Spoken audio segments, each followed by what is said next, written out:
Bienvenidos otro mes a la tertulia de Zarabanda Televisión. Iniciamos esta conversación sobre el tema del mes de octubre, la salud mental. Y es que vemos, según el último estudio de Ipsos sobre la salud mental, que la salud mental, como en general, esa preocupación, ha superado al cáncer como la principal preocupación relativa a la salud. Y en una ciudad tan deportista como Rivas, donde sabemos que hay que hacer deporte, donde corrimos también hace poco en la carrera contra el cáncer, también hay una creciente sensibilidad, preocupación por la salud mental. Hay cada vez más psicólogos, psicólogas y cada vez se contribuye a, digamos, reducir lo que hasta hace no mucho tiempo era un tabú, que es el cuidarnos también en ese aspecto que no es solo físico y no es solo la salud por la que habitualmente vamos al médico. Y hoy contamos con nosotros y nosotras en Zarabanda con dos invitados de Fundación Manantial. Gemma Ledo, bienvenida, gracias por venir. Gracias. E Iván Campos, bienvenido, gracias por venir. Y nos van a hablar de lo que hace la Fundación Manantial, que es una atención específica relacionada con la salud mental, pero te pregunto lo primero, Gemma, como directora aquí en Rivas y Arganda, ¿qué hacéis la Fundación Manantial? Bueno, la Fundación Manantial es una entidad sin ánimo de lucro que trabaja en la atención social para las personas con problemas de salud mental. Trabaja con una filosofía, ¿no?, de derechos, sobre todo, y intentando que la participación en el proceso de las personas que atendemos sea la máxima posible. Fundación Manantial es una entidad que lleva bastantes proyectos, ¿no? Nosotros concretamente trabajamos dentro de los recursos de la red a nivel de atención social, de la red pública de la Comunidad de Madrid, que es una red específica y especializada. Fundación Manantial gestiona algunos de los recursos en la Comunidad de Madrid. Mucha gente a lo mejor no conoce los recursos que hay de salud mental públicos, digamos. ¿Qué red existe? ¿Qué recursos son los habituales a los que se puede acudir? Pues la red de la Comunidad de Madrid tiene una amplia tipología de recursos, ¿vale? Está pensada para personas que tienen problemas de salud mental graves y duraderos, que están atendidas en el centro de salud mental, y que, bueno, producto de los diagnósticos, ¿no?, que tienen con un importante sufrimiento, pues digamos que tienen un impacto en su funcionamiento y en su calidad de vida. Entonces, estas personas que están atendidas por su centro de salud mental dentro de un programa específico pueden tener acceso a los dispositivos especializados en salud mental. Me has preguntado un poco por tipología, pues hay recursos, digamos que los recursos se basan en generar apoyos para la promoción de la salud y también para la integración en el contexto comunitario. Digamos que trabajáis con perfiles donde esos trastornos que a lo mejor incluso todos o todas podemos tener en algún momento, ansiedad, depresión o otro tipo de trastornos, ya, digamos, imposibilitan esa vida cotidiana, esa normalidad, y entonces entran esos apoyos que vosotras proporcionáis desde Fundación Manantial. Sí, los apoyos son apoyos psicosociales. Entonces, la tipología de recursos pasa por recursos que facilitan y favorecen la integración laboral, o recursos que promueven la autonomía en el domicilio, como son, por ejemplo, los equipos de apoyo, o en el entorno comunitario. Recursos residenciales, recursos de promoción de vida independiente, como son los pisos, o centros diurnos, más como los CRPS o los centros de día. Cuéntanos las siglas, CRPS, ¿qué son? CRPS es más fácil, porque es Centro de Rehabilitación Psicosocial, son recursos psicosociales. Centro de día es centro de día, ¿vale?, que son recursos más de soporte social. Y bueno, la característica compartida es esta, ¿no?, que la idea es generar recuperación y procesos de promoción de autonomía y mejora de calidad de vida. Vemos como en Rivas y en la Comunidad de Madrid realmente hay pocos psicólogos, digamos, en el sistema público. Hay 5 psicólogos por cada 100.000 habitantes, cuando digamos que la OMS recomienda que haya 20 psicólogos por cada 100.000 habitantes.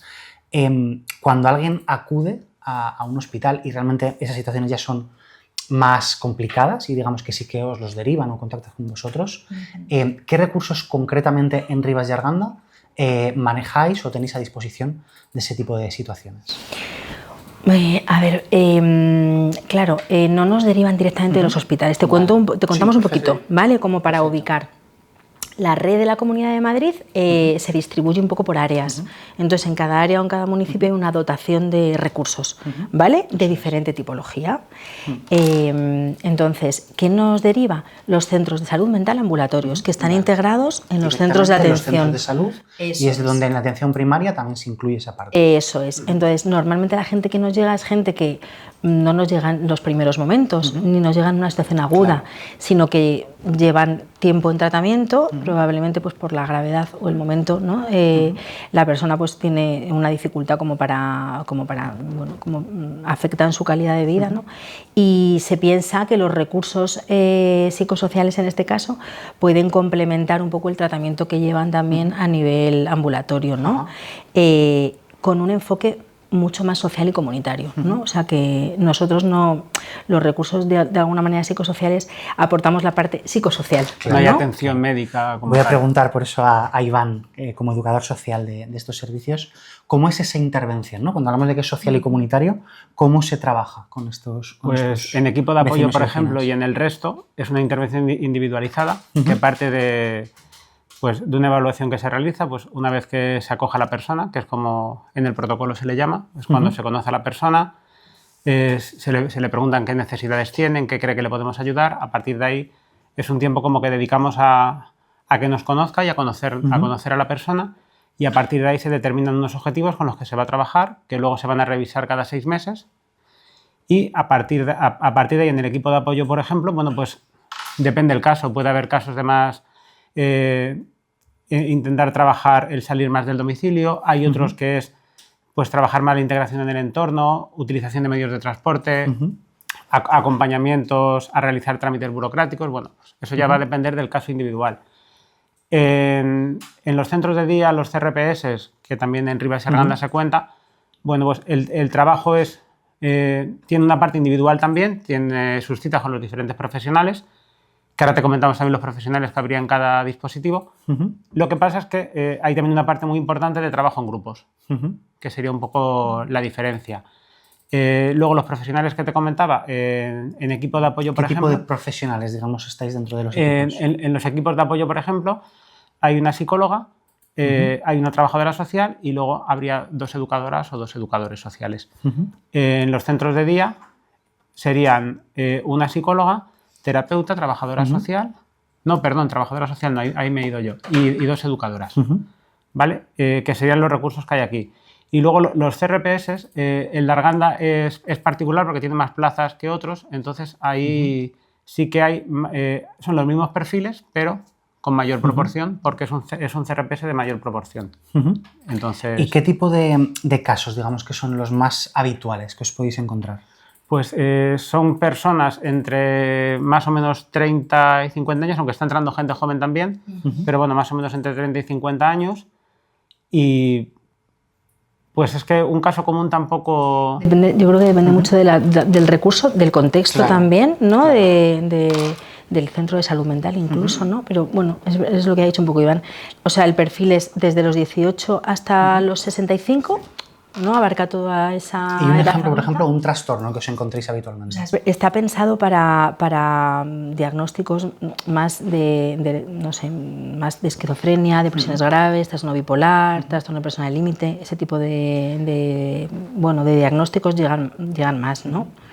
¿Qué tipo de prevalencia o de frecuencia hay de este tipo de trastornos sobre el conjunto de la población? Que muchas veces pensamos que es algo minoritario y luego realmente en nuestro entorno es muy fácil que haya personas con este tipo de situaciones. Bueno, se habla del 1%, ¿no? Claro. El 1% de personas pues, va a sufrir en algún momento, ¿no? un problema de salud mental, ¿no?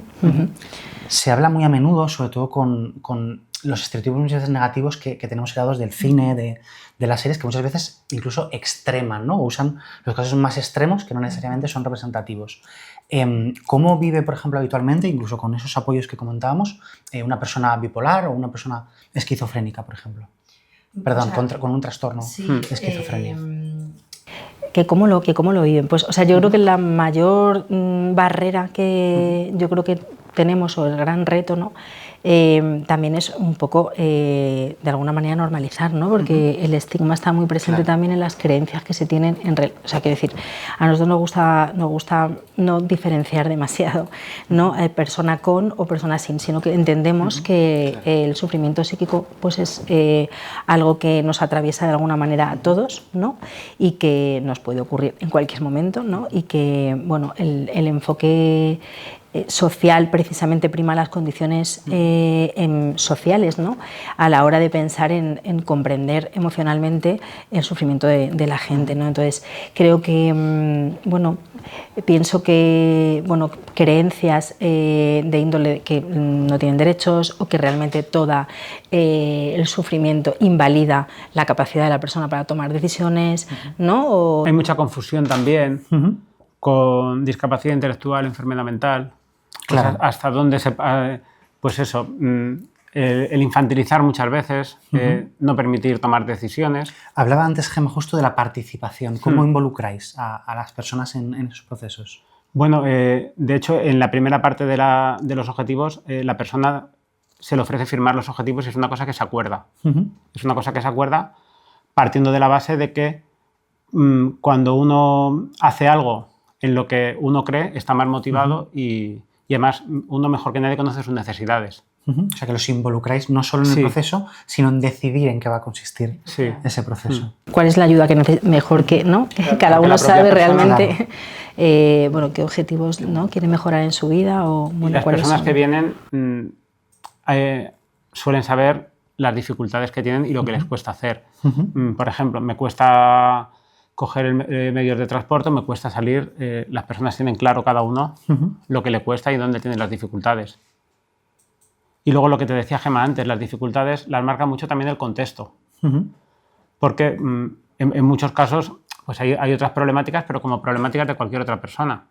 Pues desde recursos económicos, problemas familiares. Entonces eso, claro, lo marca el contexto y la zona. Os pregunto a los dos, por ejemplo, claro, de situaciones sociales que nos afectan a todos, pero estas personas probablemente con aún más dificultades. Podemos hablar, por ejemplo, comentabais, el acceso al empleo. ¿Qué tipo de problemas o discriminaciones viven estas personas y cómo les ayudáis a tener otras oportunidades o otras formas de inserción? O sea, desde los recursos de la red hay recursos especializados para la rehabilitación laboral. Entonces, entiendo que ahí se trabajan desde habilidades prelaborales hasta orientación vocacional, hasta ¿no? generar, bueno, pues trabajar un poco también las dificultades, ¿no? Y sobre todo haciendo más énfasis en el apoyo, los apoyos que se necesitan, ¿no? O sea, cuáles son qué apoyos el contexto puede prever, ¿no? De alguna manera o puede dotar para que, bueno, la persona se incorpore o bien a un empleo ordinario o bien a un empleo protegido con más nivel de apoyo, ¿no? ¿Qué dificultades se encuentran habitualmente cuando buscan empleo o cuando abordan estas situaciones? Pues el estigma, en muchas ocasiones, porque al final es una persona con enfermedad mental, llamado coloquialmente muchas veces loco, y a la locura se la teme. Hay, bueno, pues muchas veces en prensa, cuando ocurre algo es una persona con enfermedad mental, eso se refleja mucho. Entonces, bueno, pues cada vez menos, sí, probablemente, pero es verdad que hay pues como cierto temor a cómo puede reaccionar esa persona en un trabajo, pues ante una situación de estrés o cómo puede... Porque también muchas veces se le pone la connotación de persona violenta o persona que puede ser agresiva. Cuando no hay en ningún caso ningún tipo de... Claro, cuando no tiene por qué. O sea, una persona con enfermedad mental puede ser agresiva, como una persona sin enfermedad mental puede ser agresiva. Claro. Entonces, ese sí es un problema. Y luego, más allá de eso, pues otro tipo de dificultades son las que se trabajarían en los recursos. Yo entiendo que de alguna manera sí todos estamos sometidos a cierto estrés que nos hace como vulnerables, ¿no? Claro. Tienes cierta vulnerabilidad, yo creo que bueno, pues es una variable, ¿no? Que yo creo que es importante como tener en cuenta. O sea, la dificultad pues puede ser muy variada, ¿no? O sea, o la necesidad de apoyo de una persona puede ser muy variada. no sé, se me ocurre como en cualquier otro colectivo con discapacidad, ¿no? En este caso la discapacidad es psicosocial, ¿no? Entonces, pues desde una reducción de jornada hasta, bueno, pues como poder ayudarle a gestionar un poco las dificultades más concretas en la tarea, como tener cierto apoyo emocional que pueda, ¿no?, de alguna manera. En Fundación Manantial, que por cierto tiene también un importante peso el empleo, ¿no? Y entonces tiene, también está Manantial Integra, ¿no?, que da trabajo con apoyo, ¿no?, en diferentes, bueno, pues con diferentes empleos. Por ejemplo, existe la figura del técnico de apoyo, ¿no?, que es una figura de alguna manera que apoya, ¿no?, y que se vincula entre bueno, la persona que está trabajando y el trabajo, ¿no?, para poder generar, si es necesario, ese tipo de apoyo. Te quiero preguntar, Gemma, lleváis 30 años ya Fundación Manantial, que la salud mental, como decíamos, viene de estigmas muy fuertes y ha evolucionado muchísimo. ¿Qué evolución habéis visto en la sociedad y también vosotros como entidad en esos 30 años? Bueno, pues en 30 años, sobre todo, un crecimiento exponencial de la red, ¿no?, de atención social que, bueno, incluso en la tipología de recursos, ¿no?, que empezó con menos recursos, se ha ido ampliando, ha habido un crecimiento grande del número de plazas y yo creo que hay una dotación a nivel de recursos de rehabilitación, pues bueno, en todos los municipios. Es verdad que a nivel de recursos o a nivel de dotación hay recursos que necesitarían más plazas, sobre todo yo en mi experiencia, sobre todo lo residencial, que ahí hay bastante más carencia bueno, hay más necesidad, dependiendo también del municipio, entiendo que depende mucho, ¿no?, del municipio. Pero en Rivas, desde luego, la vivienda es un problema. Bueno, los recursos, sí, o sea, es verdad que todo lo que tiene que ver con empleo, vivienda, yo creo que es el grosso, ¿no?, para todos, para toda la ciudadanía, y si tienes un hándicap del tipo que sea, pues todavía más.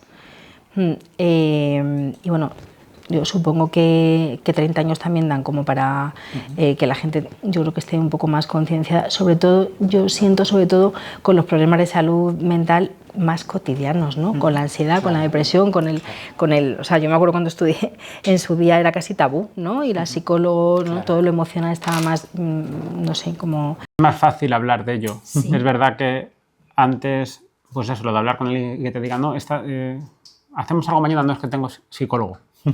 Era como una cosa... Que ahora está normalizado prácticamente. Sí, y ahora es eso lo que te iba a decir. Ahora es muy común, pues mucha gente que sí que va a terapia y es una cosa que se puede contar en círculos de amistad, en círculos de trabajo y no pasa nada, y antes sí que pasaba. Pero si tengo una lesión y voy a un fisio, ¿por qué no voy a ir a un psicólogo para pasar por un duelo o por una situación claro, difícil? Lo que pasa es que al final, como es algo intangible, es más difícil de... Y entonces, bueno, pues lo diferente o lo que no se puede como visualizar, pues asusta más. Asusta más y, bueno, pues... ¿En qué se nota esa diferencia? Me interesa mucho. Digamos que hablabais antes de una discapacidad, digamos que hay discapacidades, tanto físicas como psíquicas, que son mucho más visibles exteriormente. En otros trastornos que comentabais no son visibles. ¿Cómo afecta eso a la empatía hacia esa persona o hacia el miedo, comentabas, hacia esa persona? Pues yo creo que al no ser una cosa que se vea, se ve como extraño, se ve como diferente y lo diferente asusta. Entonces, es difícil de entender, por ejemplo, que alguien tenga cierto reparo a pasar por una barrera arquitectónica, porque pues, a él le genera algún tipo de fobia. Entonces, eso se ve como raro, claro, y eso es difícil de entender. No es lo mismo como si tuviese a una persona ciega, pues, tú ves que le cuesta subir, lógicamente, porque no lo ve. Claro. Es algo como más fácil de empatizar, yo creo, para el conjunto de la población y teniendo en cuenta también, entendiendo pues, una realidad diaria en la que todo el mundo va con mucha prisa, en la que es difícil pararse a pensar sobre esto y sobre otras cosas. Claro. Entonces, yo creo que ahí reside gran parte en que es algo desconocido. En que es algo desconocido, que es verdad que últimamente ha salido mucha persona famosa hablando de estos problemas y, bueno, parece que en una parte lo normaliza a la hora de darle visibilidad. También creo que es mucho más fácil darle visibilidad desde ciertas posiciones que desde otras, porque, bueno, luego el acceso, por ejemplo, esto que hablábamos de los psicólogos por población. Claro, vía por sistema público. Claro, no es lo mismo tú poderte pagar tranquilamente. Claro. en el caso de una persona que salga famosa que en el caso de... ¿Alguna persona famosa reciente que creas que haya ayudado a esa visibilidad? Ha habido muchos últimamente. Yo el otro día leía sobre Ricky Rubio, que Ricky Rubio habló de problemas, incluso dejó el baloncesto durante un año. Yo no sabía que había vuelto, ha vuelto a jugar ahora hace poco además.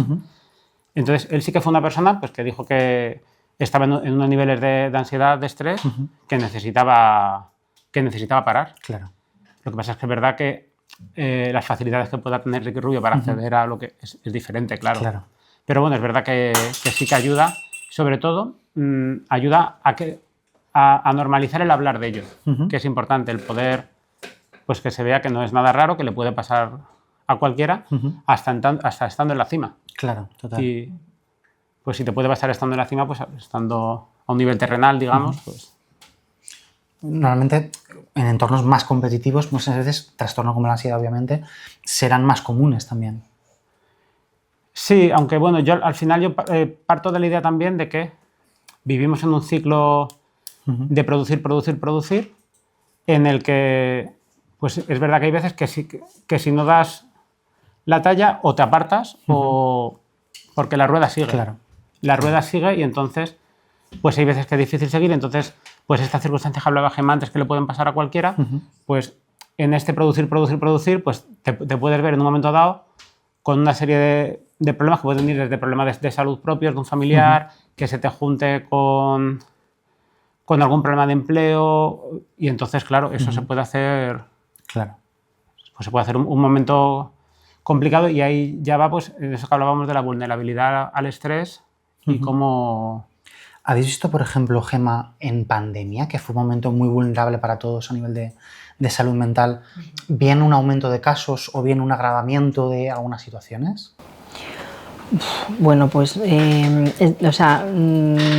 imagino que sí, imagino que sí. Yo estaba pensando, claro, no solemos tener masivamente una derivación de repente como masiva en los recursos, sino que es algo como más por goteo. Pero entiendo que en la adolescencia y en juventud y, bueno, y en general... Claro, el momento donde más importante es la sociabilidad, digamos, de repente te encuentras recluido, ¿no? Como... Obviamente... las personas que además acuden a nuestros recursos vuelven a meterse en aislamiento, ¿no? Claro. Muchas veces, ¿no? Entonces, el salir a los recursos, estar en contacto social, a veces atendemos a gente, bueno, pues que está muy aislada, que no, o que tiene, bueno, o que su entorno familiar, pues también, ¿no? Está muy aislado. Y volver otra vez al domicilio nos ha pasado un poco a todos, ¿no? Que a veces generaba ya una propia dificultad, ¿no? Estar conviviendo, ¿no? Con la familia, cuando el nivel de estrés familiar puede ser más alto, ¿no? Y volver otra vez, bueno, pues obviamente creo que eso ha sido un factor social que nos ha afectado y nos ha impactado a todos en cierta medida, ¿no? Y ha cambiado la sociedad también, yo creo. ¿Cómo afecta ese entorno inmediato, los amigos, familiares, cuando se dan este tipo de trastornos, que a lo mejor los amigos a lo mejor son de toda la vida y no lo saben hasta que no se lo dice esa persona? Pues la verdad es que nosotros en primera persona nos llega gente que ya ha tenido un recorrido, ¿no? No trabajamos bueno, a lo mejor con alguna gente más joven, ¿no? En equipo de apoyo, pero la gente, sí, pero el impacto familiar pues debe ser muy, muy grande, ¿no? Porque al final te pilla probablemente a veces con un desconocimiento o una idea como muy preconcebida sobre lo que es tener un problema de salud mental. Creo que en esos primeros momentos es como importante no sentenciar ni el futuro, ¿no? Ni que es algo determinante para siempre o que va a ser crónico necesariamente para siempre, ¿no? Sino poder, bueno, pues que la persona se revincule, ¿no? Y se recupere lo antes posible, ¿no? Y que siga, bueno, de alguna manera vinculándose con los apoyos y las redes de apoyo que tenga, ¿no? Familiares, sociales, ¿no? Y que el diagnóstico no sea un lastre, eso que ya te marque, que te marque el resto. Claro. Que ya lo lleves ahí como un lastre colgado y dices, cara, esto ya es para siempre. No cronificar sería, yo creo, la palabra. Pues poder cuanto antes empezar a trabajar y, como decía Gemma, poder volver a revincular pues, con lo que era su vida. Claro, diríamos que el conflicto no es el trastorno en sí, sino que realmente dificulte esa vida cotidiana, ¿no? Sí, sí, desde ahí esa perspectiva de esa rehabilitación psicosocial, que es donde al final, pues eso, en no perder contacto con los núcleos de siempre, con familia, si se trabaja o se estudia, siempre teniendo en cuenta la línea de base de dónde viene la persona, que es a donde hay que tender a... Me refiero con esto, pues que hay veces que tampoco se le puede pedir a una persona que, por ejemplo, no tenía ya de siempre, era una persona de entornos más pequeños, tampoco va a ser una persona expansiva, pero bueno, teniendo en cuenta esa línea de base, que pueda recuperar en la mayor parte posible pues todos esos vínculos y esas redes de apoyo que pueda tener, porque esas redes de apoyo también van a ser importantes pues, para el futuro, para momentos peores, pues que esa persona tenga donde apoyarse, ya sea familia, amigos. Escuchándote un poco lo que planteabas, no que decías, bueno, el problema no es el diagnóstico, ¿no? Claro, sino que te impide hacer el diagnóstico, o sea, que te impide, ¿no? Claro, Que te, ¿no? Porque el enfoque que tenemos es un enfoque más social, quiero decir, creo que otra de las barreras que fomentan el estigma es esta mirada solo clínica, solo diagnóstica, solo de una enfermedad que parece que es biológica, cuando no lo es, ¿no? Que es una enfermedad de alguna manera psicosocial, ¿no?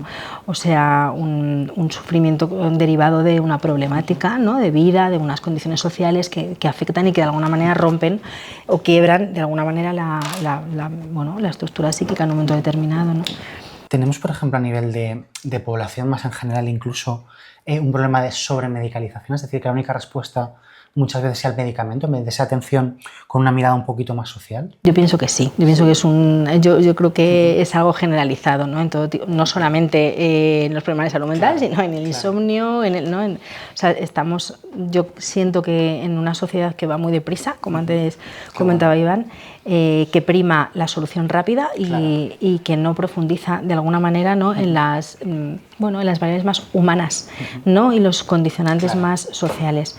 Entonces sí, yo creo que la primera respuesta para seguir funcionando es de alguna manera una pastilla que acalle un poco los síntomas. Y que te deje seguir produciendo y funcionando para que el sistema siga girando. Al síntoma, me gusta mucho la palabra, no las causas. ¿No? Y no efectivamente, ¿no? Y creo que la mirada tiene más que ver con generar redes, generar apoyo, generar salud, no generar entornos de salud. Y que es verdad que eso pasa, como decía Gemma, en salud mental y en otras parcelas de la medicina.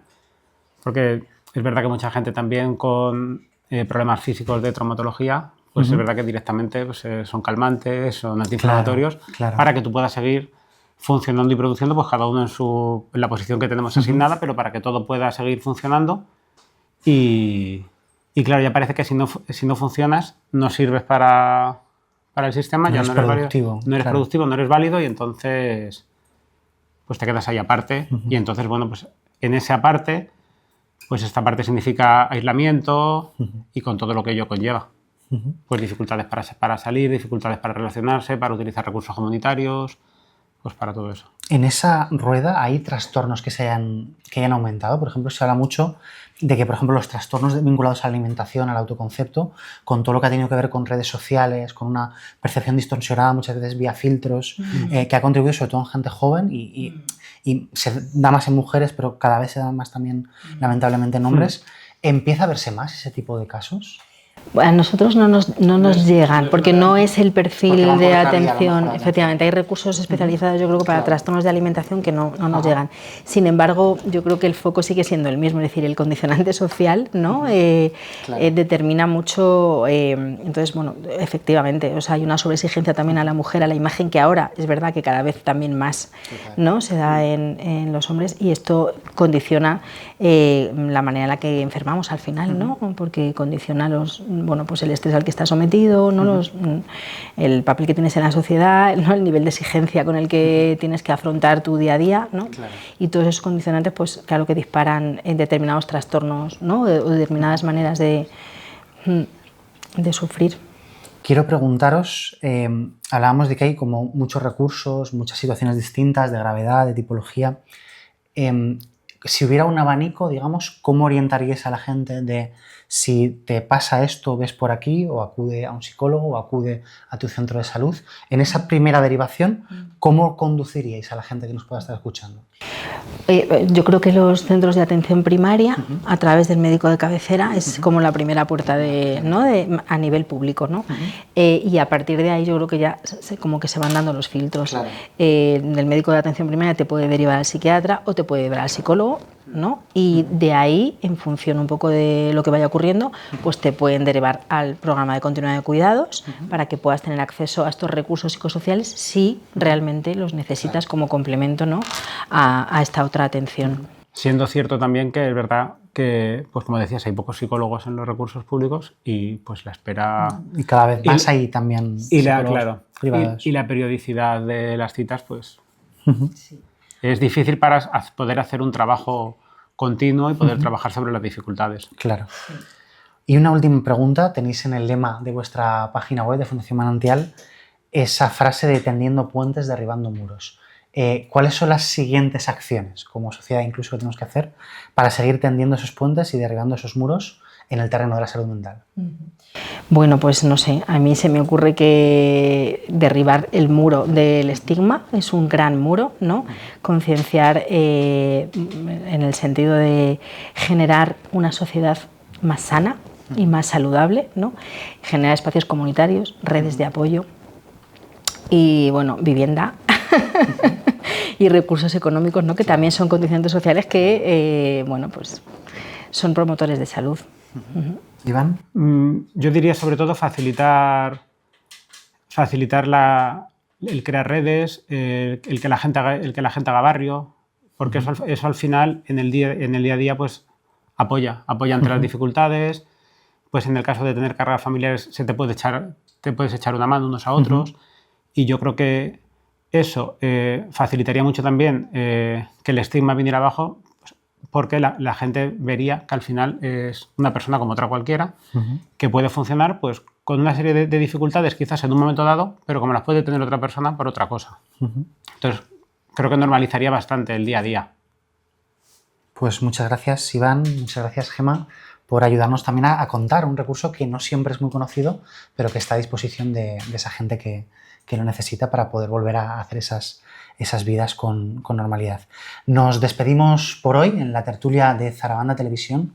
En un libro que creo que hemos citado ya en alguna editorial, Palacios del Pueblo, hablaban de esas redes comunitarias que se han mencionado hoy en la tertulia, cómo de repente en ese estudio detectaron que las iglesias, las bibliotecas, esos espacios donde los vecinos sabían que de repente alguien no había ido a comprar el pan, permitían reducir la mortalidad en el caso de una ola de calor, y quizás en esta ola de la salud mental que también nos preocupa y nos afecta, debemos hacernos cargo de cuidar. No se trata, como en esa escena de Matrix, de elegir a lo mejor entre una pastilla u otra, sino de elegir cuidarnos entre todos y todas y generar esos entornos de cuidado saludables, de apoyo mutuo, que permitan, digamos, enfrentar los problemas no de una enfermedad mental, sino de una sociedad enferma, donde esa falta de vivienda, donde esa falta de integración de la diversidad tan grande de las personas de nuestro entorno, que pueden tener discapacidades, patologías, situaciones vitales simplemente de todo tipo, hacen que lo que para unos